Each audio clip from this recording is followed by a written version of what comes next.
Hi everyone, this is Jordan from Moving Tracks, a full-powered Beacon campaign manager.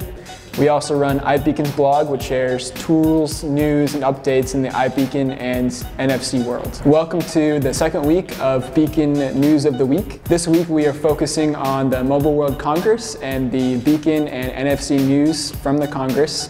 And yeah, what a conference. It's the biggest conference on mobile technology in the world. It was right here in our hometown of Barcelona, and there were plenty of new and exciting tech devices on display, from a device that tracks your eyes and you can control a computer screen, to a Firefox smartphone for only $23. There was some pretty exciting news in the Beacon realm as well, from Madrid's transport system using NFC tags, to Pizza Hut using beacons, and even IBM launching a dual authentication process. So, without further ado, here are your top 5 Beacon stories from the Mobile World Congress. The Congress wasn't only a platform for launching Beacon technologies, but itself used Beacon and NFC in a lot of very creative ways. For starters, they placed beacons all around the airport and around the venues, so that as soon as visitors got here, they had guided information to make the most of Barcelona. There were some other creative uses too, including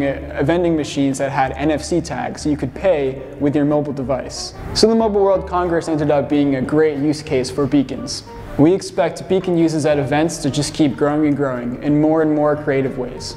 Next up, IBM's dual authentication. This combines NFC and smartphones and allows you to access your computer, for example, with a password plus an NFC device. This allows a bit more security since you don't just need a password to authenticate, but you have to have something physically to log in. PayPal has some exciting news as well with PayPal Here. This uses NFC technologies as a form of contactless payments. So with contactless payments, you tap your card or mobile device until the green light goes off. These NFCs will work in the same way. So there's just a one-off charge for the reader and a small charge for every transaction. And with this, many small businesses will be able to join big brands with contactless payments virtually anywhere in the world. In local news, Madrid will place NFC tickets at their metro stations and allow payment via these NFC devices. Trial participants will be able to download an application specifically developed by Samsung for their Galaxy devices. They'll be able to purchase digital tickets for journeys on public transport. For all you pizza lovers out there, there's some great news.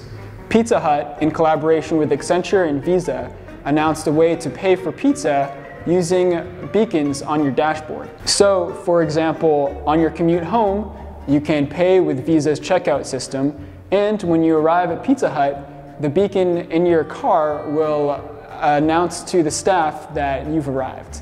According to Bill Gadja, Senior Vice President of Visa, by 2020, roughly 250 million cars worldwide will have some type of embedded connectivity. Unfortunately, we won't be able to order pizzas from Pizza Hut right here in Barcelona quite yet, but they will be testing it out in the spring for a 3-month trial period in Northern California. Well, unfortunately, that's all the time we have for this week. But there were plenty of Beacon stories at the Congress, from Huawei's watches, to Shazam implementing it at retail stores, to a roundtable on Beacon marketing. So there's a ton of exciting news in the Beacon and NFC world. So this is an exciting time in proximity marketing. And we know that many of you were not able to attend the conference in Barcelona and enjoy the sun. And even those of you that were here, you didn't really catch everything. So next week we are doing a webinar on the Mobile World Congress relating to all things Beacon and NFC. So you can have all your Beacon and proximity marketing questions answered. The link for signing up is in the description of the video. You can also find it at movingtracks.io/MWC15. This is all for free. All we ask is that you spread the word. So thank you and hope to catch you next week.